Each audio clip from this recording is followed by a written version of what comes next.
Bonjour à tous, bonjour à toutes, bienvenue sur mes finances faciles. Alors aujourd'hui nous allons parler d'investissement boursier. Alors, soyons bien précis, quand je dis investissement boursier, ce n'est pas acheter des actions dans le but de les revendre dans 2 heures, dans 3 minutes ou le lendemain. Ce n'est pas ce que s'appelle du trading, ce n'est pas du scalping, des choses comme ça, d'accord? Très bien, là je parle d'actions à dividendes, je parle de long terme, qu'on soit bien d'accord sur ce point. Alors, sachez que tout ça, c'est selon moi et selon de nombreux livres que j'ai lus sur la bourse, c'est un peu les critères sur lesquels il faut se baser. Alors certains en prendront d'autres, certains en prendront moins. Et moi, je pars du principe que je prends cela. Je me sers de ça pour acheter le peu d'actions en bourse que j'achète. Et franchement, ça marche très bien. D'accord? Comment ça se passe? Alors là, vous avez la partie fondamentale de l'entreprise. C'est-à-dire si elle fait des bonnes marges, si elle a beaucoup de dettes, il y a quoi encore? Si elle a une bonne capitalisation, etc., etc., etc. Le deuxième tableau, c'est la partie valorisation, c'est-à-dire est-ce que vous payez l'entreprise trop cher, pas assez cher, est-ce qu'elle est surcotée ou pas surcotée. Très important. Et le troisième tableau, pardon, c'est tout ce qui concerne le dividende. Est-ce qu'elle verse un bon dividende? Est-ce qu'il y a un bon niveau de distribution? Est-ce qu'il est en augmentation? Etc., etc. Alors là, vous allez me dire, comment se fait-il que dans la case explication, on ne trouve rien? Pourquoi? Parce que vous voyez bien que dans chaque case, il y a une espèce de petit angle noir là. Là, grosso modo, je vais marquer les définitions parce que regardez, par exemple, pour la deuxième ligne, je peux pas marquer tout ça dans une seule ligne. Hein, c'est pas possible. Et puis je pense que moi, ça c'est les définitions que j'ai prises, c'est mes définitions. Peut-être que vous avez les autres. Peut-être, voilà. Donc mettrez ce que vous voulez. Ça sera plus pratique. Alors, où déjà trouve-t-on toutes ces données? Ces données, c'est simple, il faut aller sur Internet. Par exemple, il y a des sites Internet que j'ai mis là, comme Zone Bourse, par exemple, qui est un très bon site, qui vous donneront les marges d'exploitation, la capitalisation boursière, enfin, ils vous donneront quasiment tous les chiffres. Au cas où, marquez sur Google, vous avez plein d'autres sites. Alors, vous trouvez tout sur Internet, hein, vous trouverez tout, il n'y a pas de souci. Alors, comment ça se passe? C'est simple, hein. Prenez une entreprise, par exemple, marquez sa capitalisation boursière. Qu'est-ce que c'est? Vous avez la définition. Et à côté, je marque tous les chiffres d'acceptation, si vous voulez. Alors, quand ils sont en noir comme ça veut dire que c'est le quota de base. Tout ce qui est comment dire, quand c'est marqué quelque chose en orange ou en rouge à côté, c'est orange, c'est pas terrible, si c'est rouge, c'est mauvais. Pareil, hein. En vert, ça veut dire que c'est bon, que c'est parfait, en bleu, ça veut dire que c'est bon, en orange, ça veut dire que c'est pas terrible, et en rouge, que c'est mauvais. Voilà, c'est si simple, c'est simple. Alors, le premier tableau, capitalisation boursière. C'est quoi la capitalisation boursière? C'est la valeur marchande de l'entreprise. Plus elle est élevée, mieux c'est, en principe. Après, vous avez ce qu'on appelle la marge nette. Alors, la marge nette, c'est ce qui permet la rentabilité d'une entreprise une fois que toutes ses charges sont payées. Bien sûr, il faut comparer ça avec d'autres entreprises. Alors, en principe, 5%, c'est bien. Voilà. La marge d'exploitation, très important. Ça, c'est un critère que je regarde particulièrement. Qu'est-ce que c'est? La marge d'exploitation, c'est ce qui permet, comment dire, c'est la capacité qu'a l'entreprise à générer des bénéfices. Ça permet de savoir si l'entreprise sera pérenne dans le temps et surtout, c'est très important, il faut la comparer toujours avec d'autres entreprises. C'est parce que plus cette marge est élevée, plus l'entreprise aura un avantage concurrentiel. Par exemple, je sais pas, on va prendre le domaine de l'automobile. Prenez par exemple Peugeot. Alors, une marque comme ça, Peugeot, Renault. Si demain vous l'achetez une Peugeot, on vous dit il faut 1 an d'attente, c'est une bêtise comme ça. Vous allez dire, bon, je vais aller voir le concurrent. Par contre, si demain vous voulez acheter votre Ferrari, vous dites qu'il y a 1 an d'attente, vous voulez votre Ferrari, vous attendrez 1 an. C'est pour ça que Ferrari, aura des marges beaucoup plus élevées que, que Renault ou Peugeot. Pareil pour les sacs à main. Vous voulez acheter un sac Vuitton, la personne qui veut un sac Vuitton, c'est Vuitton. Elle va pas aller acheter un sac Guess ou un sac, je sais pas moi, j'en sais rien, mais notre marque pour dépanner. Non, non, elle aura son sac Vuitton. C'est pour ça dans tous les secteurs des entreprises, comment dire, un peu de luxe, les marges d'exploitation, elles sont souvent à 30-35%, enfin, c'est monstrueux, c'est excellent. Voilà. Toujours au moins 10%. D'accord? Là, nous avons un autre ratio. Alors, c'est le VE, la valeur entreprise sur chiffre d'affaires. Alors, il permet de calculer la valeur de l'entreprise par rapport à ses revenus générés.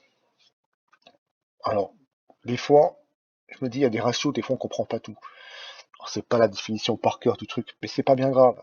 Ce qu'il faut savoir, c'est grosso modo à quoi ça correspond et surtout connaître, savoir les chiffres qu'il faut avoir. C'est le plus important. Hein, voilà. Après, on a le taux de leverage. Alors, le taux de leverage, c'est quoi? Ça permet de ça, c'est un chiffre. Alors, il doit plus c'est bas, mieux c'est.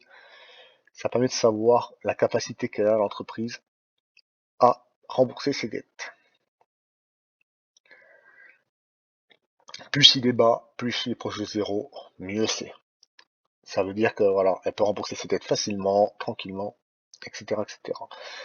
Alors là, on a un ratio qui s'appelle le ratio dette sur fonds propres. Alors ça, c'est très important. Ça, c'est un ratio que j'ai vu qu'utilise beaucoup Peter Lynch, qui est un investisseur en bourse. Donc je vous ai mis un bouquin en lien, vous verrez. C'est très très important. C'est pour voir si l'entreprise a pas beaucoup de dettes. Alors il faut qu'une entreprise ait des dettes, mais des bonnes dettes pour se développer, acheter des équipements, du matériel, nickel. Mais faut pas, si elle commence à s'endetter pour payer les actionnaires ou parce qu'elle a plus de fonds, c'est pas bon. D'accord? Alors là, vous prenez les dettes, vous allez sur un site, hein, vous prenez par exemple, on va le faire ensemble. On va aller sur une bourse par exemple. Et on va prendre, je sais pas, bon, qu'est-ce qu'on pourrait prendre comme entreprise? Par exemple, Kering, hein, supposons. Hein. Je mets les finances, par exemple. Ouais, vous retrouvez tout là, hein, regardez. Hein. Vous avez la capitalisation, le PER, on en parlera après, les marges nettes, les marges d'exploitation. Vous voyez ce que je vous disais tout à l'heure, le luxe. 27% de marge d'exploitation, c'est énorme. Quoi. Donc, pour revenir à ce que je disais, les dettes, eux, ils ont tant de dettes. Alors, c'était quoi le truc déjà? Dettes sur fonds propres. Et donc, elles ont, on va dire, les 6 000 euros de dette. Si vous divisez par les fonds propres, vous voyez, elle a quasiment 2 fois moins et demi de dette que de fonds propres. Voilà, c'est bon. Si elle a plus de dettes que de fonds propres, c'est pas bon. Voilà. Vous avez compris un peu. Hein. Après, vous savez ce qu'on appelle, ça c'est très important, c'est le retour en equity. Ça, c'est, si vous voulez, c'est, comment dire, c'est un peu, alors j'ai marqué la définition, voilà, c'est la capacité qu'elle a, l'entreprise, à générer des capitaux avec l'argent des actionnaires, si vous voulez. Toujours au-dessus de 10%, pareil, plus c'est élevé, mieux c'est. Alors vous prenez, je sais pas s'il est, il est 25% quasiment. Voilà, c'est magnifique, c'est génial. Après, bon voilà, il n'y a pas d'explication. Hein. Le chiffre d'affaires en augmentation en année. Le bénéfice net par action, pareil, en année. Plus c'est, mieux c'est. Faut jamais que ça monte trop, parce que ça monte de trop, ça peut vite redescendre. Hein. On a bien vu avec Tesla, c'est tellement monté vite que voilà. Quoi. Et le free cash flow en augmentation. Voilà, ça. Le cash disponible. Plus elle en a, mieux c'est. Voilà. Après, ce que vous faites, vous marquez les chiffres. Par exemple, je sais pas, marquez, voilà, marquez les chiffres. Et à la fin, vous faites le total de tous les points positifs et vous les mettez une note sur 10. D'accord? Après, nous avons voilà, la partie valorisation de l'entreprise. Alors, très très important, ça, c'est un ratio que tous les gens qui achètent. Regarde, le PER. Alors, le PER, qu'est-ce que c'est?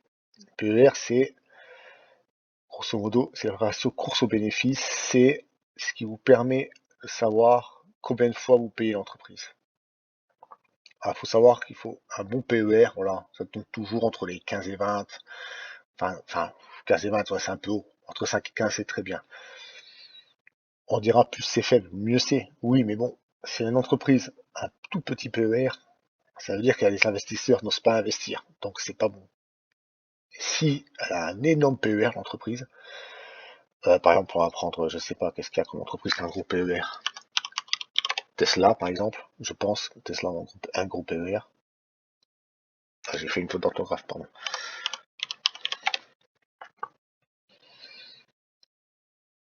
Tesla, par exemple. Tesla, ils ont un PER de 59. Enfin, c'est abominable. Euh, avec un PER pareil, pour moi, tôt ou tard, ça va tomber. C'est obligé. C'est obligé.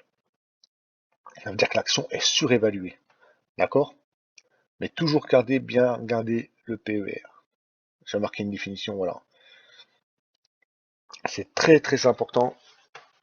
Achetez pas jamais une entreprise qui est trop chère. Jamais, jamais. Après, il y a des entreprises qui sont toujours chères. Vous prenez Apple, ça coûte toujours cher. Vous prenez, je sais pas, il y a des boîtes comme ça, c'est toujours surévalué. Bon, c'est pour ça qu'il faut toujours se fier un peu au ce qu'on appelle au PER moyen. Par exemple, vous prenez sur une bourse, là vous avez Tesla, c'est super. Alors, je sais pas si on va trouver. Attendez, pardon. On va aller dans l'onglet finance. Vous prenez le PER historique. Ouais, là il est à 1200, c'est de la folie quoi. Le PER moyen, je sais pas si. Ah, ils en parlent pas. Ah, c'est dommage.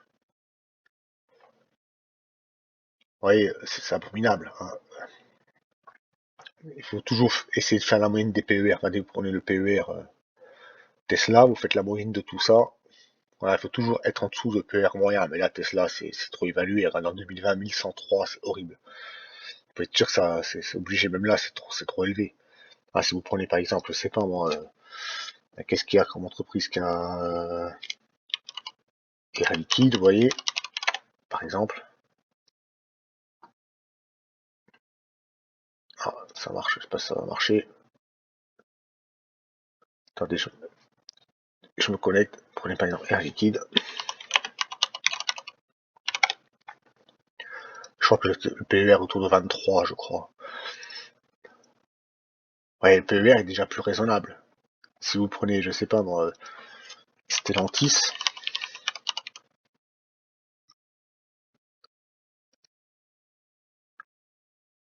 le PER, vous voyez, il est beaucoup plus faible. Hein. Après, ça veut pas dire qu'il faut pas acheter, il faut tout regarder. Hein. Et vous saurez une chose, c'est que les vieilles entreprises ont toujours un PER plus faible que les nouvelles entreprises. Michelin aura un PER toujours plus faible que Tesla, par exemple. D'accord? Après, nous avons ce qu'on appelle le PBR. Alors, le PBR, c'est important.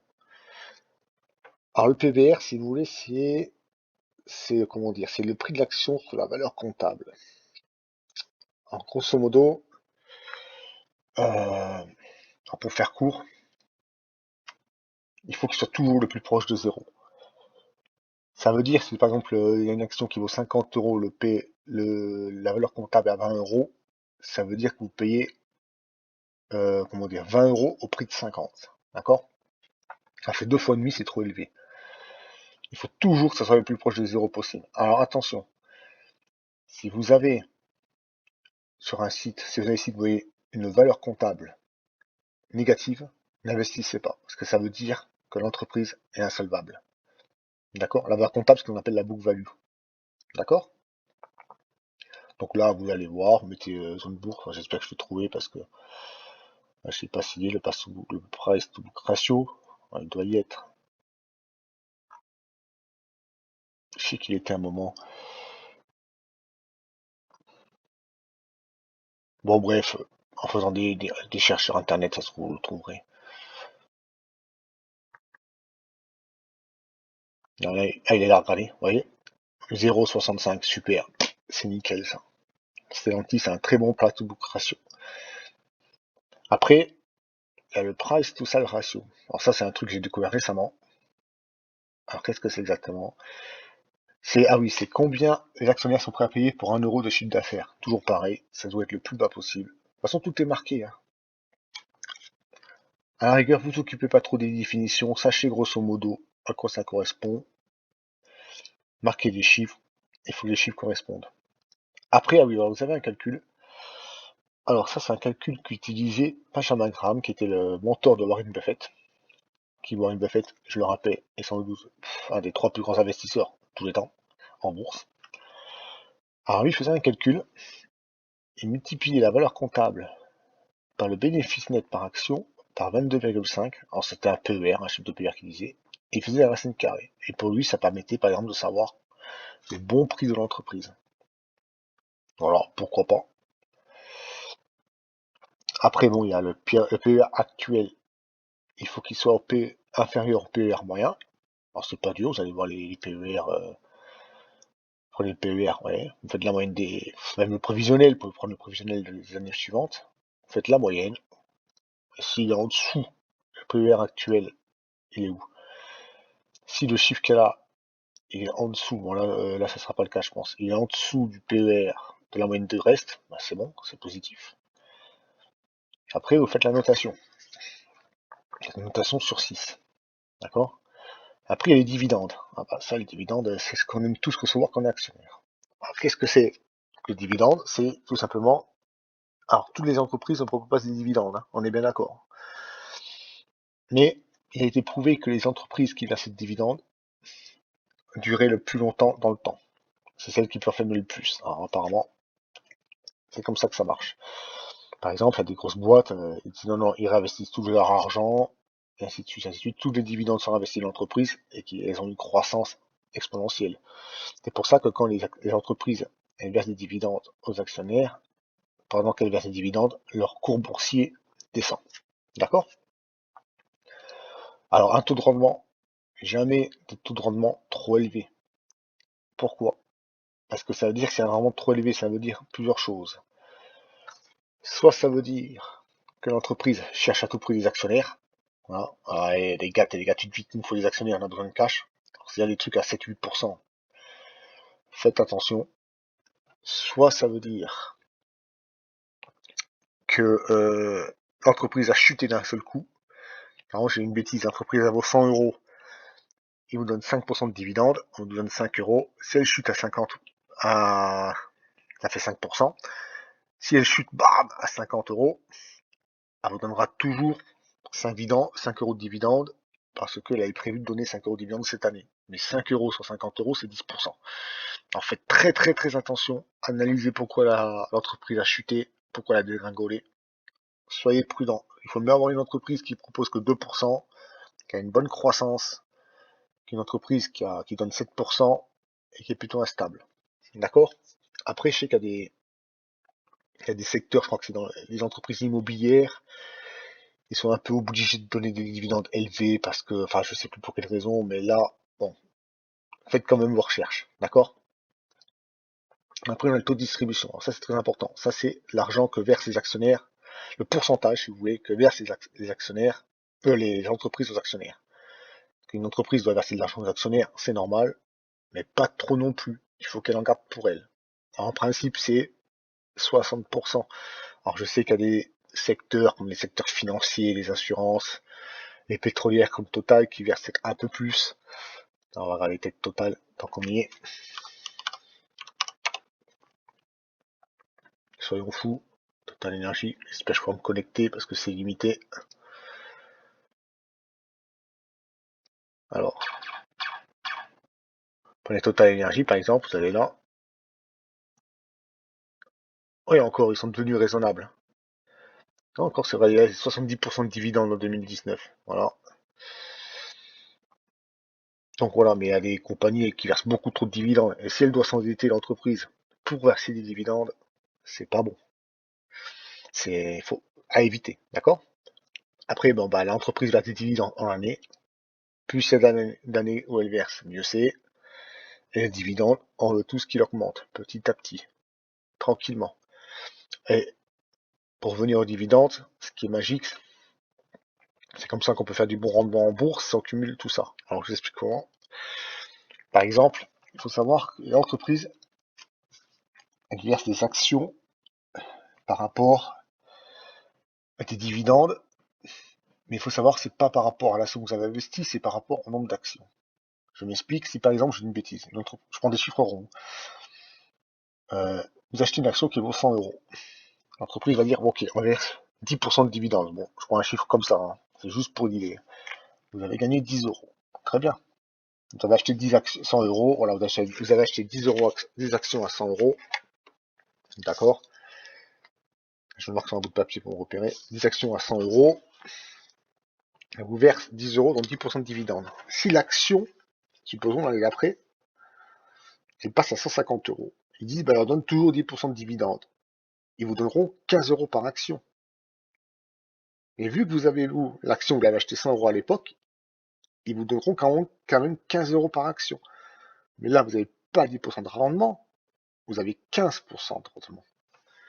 Et c'est comme ça qu'en bourse, si on achète des actions au bon moment, qui sont sous-évaluées pour X, Y raison, ça peut être tout bête. Par exemple, je vais prendre le cas de Coca-Cola, par exemple. Coca-Cola, le joueur de foot Cristiano Ronaldo, il a dit, ouais, le Coca-Cola, c'est pas bon, etc., etc. L'action, elle a pris 20% dans la journée. Supposons vous achetez l'action à ce moment-là. Mais vous savez très bien que dans 10 ans, les gens boiront toujours du Coca-Cola. Et que l'action, elle remonte de 20%. Si elle avait pris 20%, elle reprend les 20%. Et ben voilà, vous avez compris comment ça marche. Je veux dire, moins vous achèterez l'action chère, mieux ça sera. Et plus elle a une croissance, plus elle évolue, plus elle verse bon dividende, plus vous aurez du rendement. Voilà. Après, c'est qui tout double. Hein. Si vous achetez l'action à 100 euros, elle passe à 80, forcément, ça va jouer. Hein. Mais ça, c'est la bourse. Hein. D'accord. Alors, et après, j'ai fait un tableau explicatif. Ah oui, un autre tableau, un peu divers à prendre en compte. Je trouve que c'est important. Alors, important, est-ce que le PDG est-il trop médiatisé? On prend un exemple concret, un exemple actuel, Elon Musk avec Tesla. Tesla, l'action était à 400 euros, je crois, à un moment. Ah, mais monsieur a fait des trucs sur Twitter, bam, elle a descendu. Parce que les gens ne sont pas contents, ils aiment pas Elon Musk, ils vendent des actions. Ah, voilà. Vous m'avez compris. Donc, faites très attention. Alors, ça aussi, très important. L'État est-il actionnaire de la société? Évitez des sociétés dont l'État est actionnaire. Pourquoi? Ah, je ne vais pas expliquer pourquoi. Regardez avec EDF, regardez avec Alstom ce qui s'est passé. Ils vont d'abord penser à eux plutôt qu'aux actionnaires. Voilà. Ils en ont rien à faire. Hein. Il faut éviter. Après, les institutionnels, investissent dans l'entreprise. Alors ça, il faut s'arranger pour qu'on n'ait pas non plus énormément. Là, j'avais marqué, je sais plus combien j'avais marqué, 60%. Les institutionnels, c'est quoi? C'est les banques, c'est les grandes entreprises, tout ça. Il y en aura toujours de toute façon. Il n'y a pas que ce qu'on appelle le flottant, c'est-à-dire les gens comme vous et moi qui investissent et puis les gens qui travaillent dedans. Hein. Il y a aussi des grosses entreprises.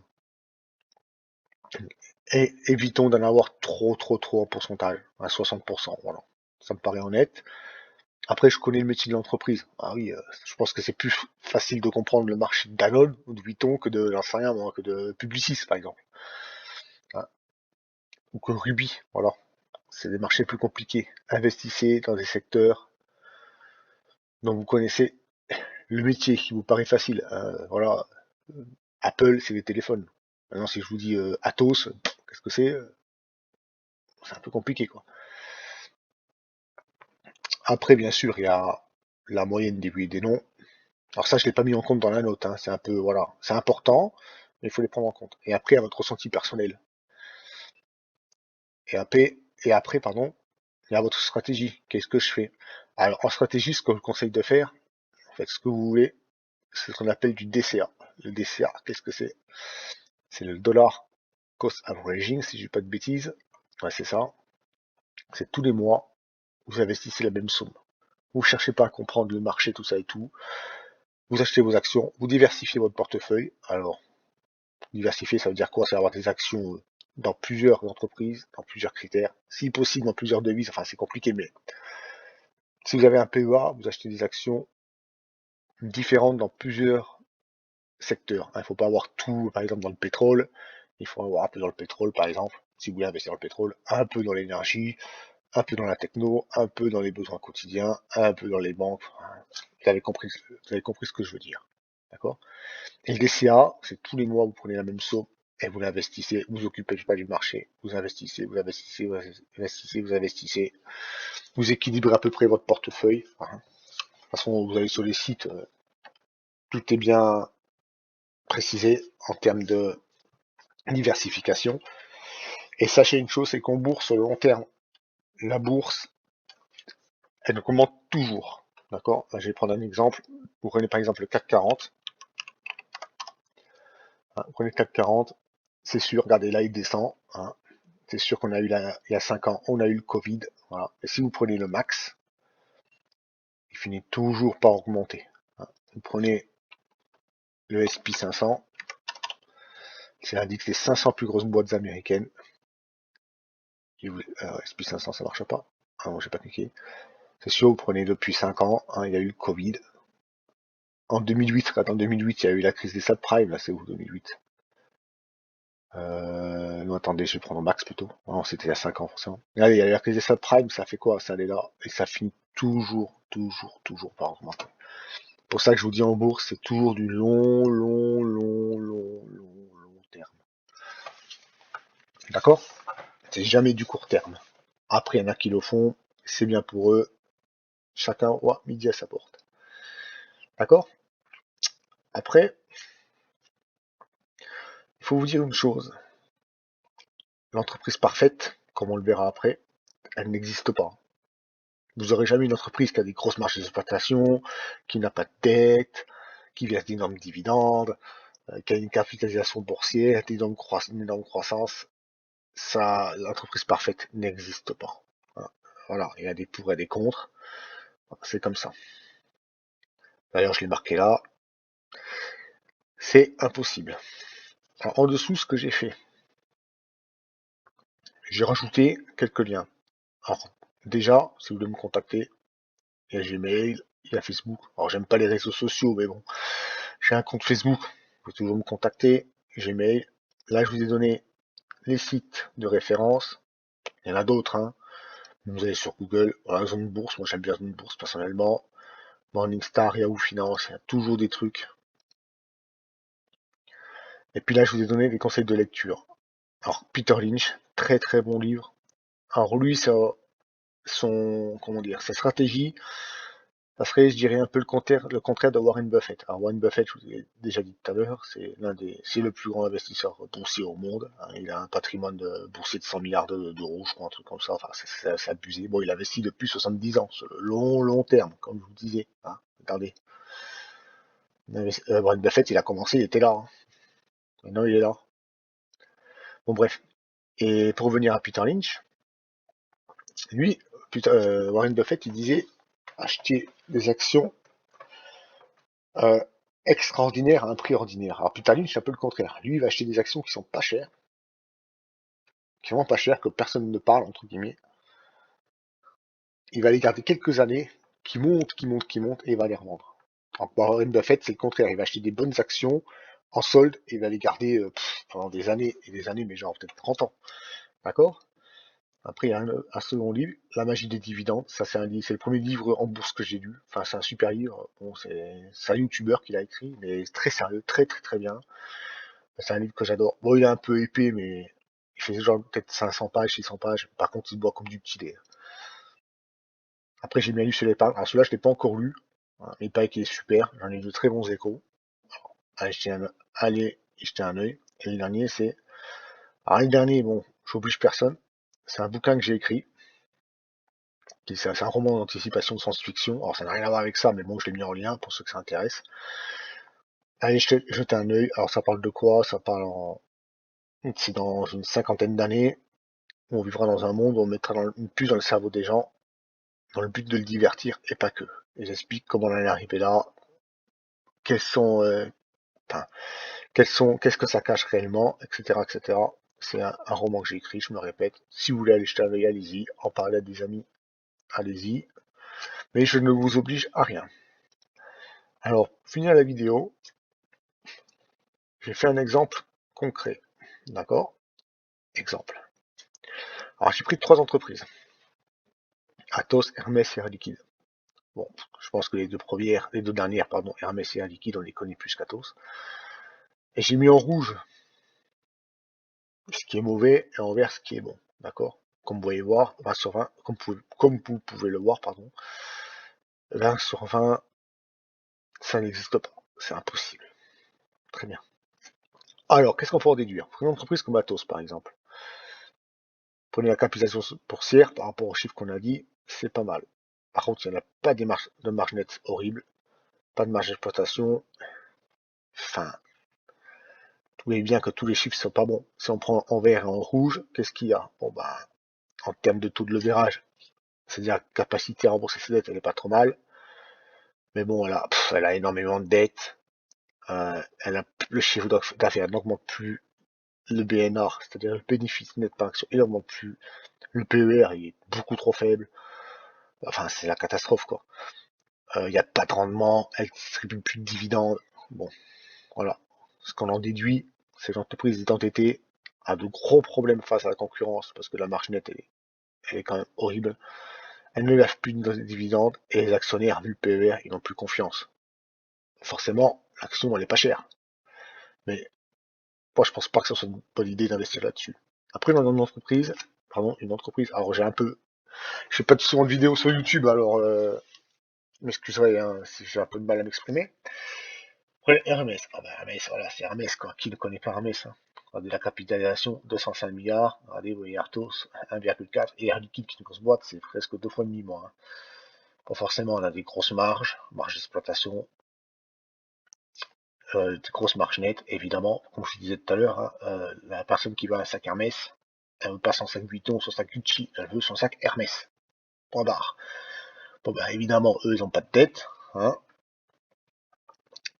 et une bonne marge d'exploitation, mais c'est toujours en augmentation, tout en augmentation, tous les chiffres sont en augmentation, c'est génial. Par contre, oui, le PER, c'est extrêmement cher.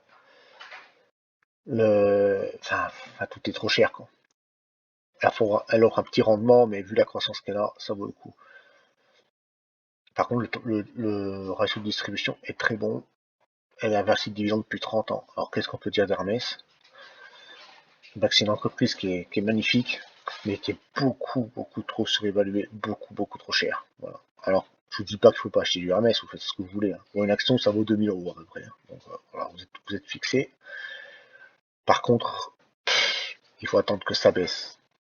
D'ailleurs, on va aller voir si je peux aller voir sur Hermès directement sur le site.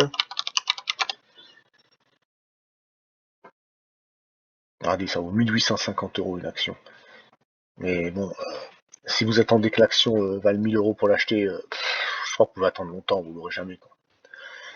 Alors ensuite, j'ai mis Air Liquide parce que c'est l'entreprise que la plupart des gens, des actionnaires sur le PEA ont, parce que c'est une entreprise bon père de famille, bien gérée, il n'y a eu que 6 PDG, je crois, ou 7 PDG en un siècle. Alors bonne valorisation, capitalisation boursière, de bonnes marges, hein, pas beaucoup de dettes, un peu de dettes, pas beaucoup, c'est raisonnable, capacité à rembourser ses dettes, impeccable. Elle verse toujours des dividendes depuis 30 ans. En plus, ce qui est génial avec Air Liquide, c'est qu'à chaque fois que vous avez 10 actions, alors ils le font pas tout le temps, hein, je crois que c'est une fois tous les 12 ans, pour 10 actions achetées, ils vous offrent une action gratuite. Ça c'est excellent. Alors il y a des conditions peut-être, mais c'est quand même voilà, c'est quelque chose à pas prendre en compte. Ça fait que ça augmente votre rendement, évidemment. Quoi. Voilà, et puis bon, il y a d'autres entreprises. Alors, moi je vous conseille, je vais autant vous dire de ne pas acheter ça, d'acheter ça. Hein. Vous faites ce que vous voulez. Hein. Moi, je vous ai donné mes critères de sélection. Après, j'espère que ça vous aidera. Et chacun, moi, midi à sa porte. Bon, bref. Bon, bah, sur ce, bah, je pense que j'ai tout dit. J'espère que j'ai été clair et précis. Alors, je sais, c'est pas toujours facile à comprendre, mais surtout, ne prenez pas cette vidéo. C'est un raccourci, c'est vrai. J'espère que ça va vous faire gagner du temps. Mais lisez, regardez d'autres vidéos, formez-vous. Si vous pouvez aller voir des conférences, c'est génial. Je sais qu'il n'y en a pas beaucoup, mais c'est toujours bien. Et puis voilà, quoi. Bon, ben, je vous dis à bientôt. Et je vous souhaite à tous une bonne journée, de bonnes vacances pour ceux qui le sont. Et surtout, comme je disais là, n'hésitez pas à me contacter en cas de questions ou en cas d'information. Merci à tous. Allez, bonne journée, au revoir.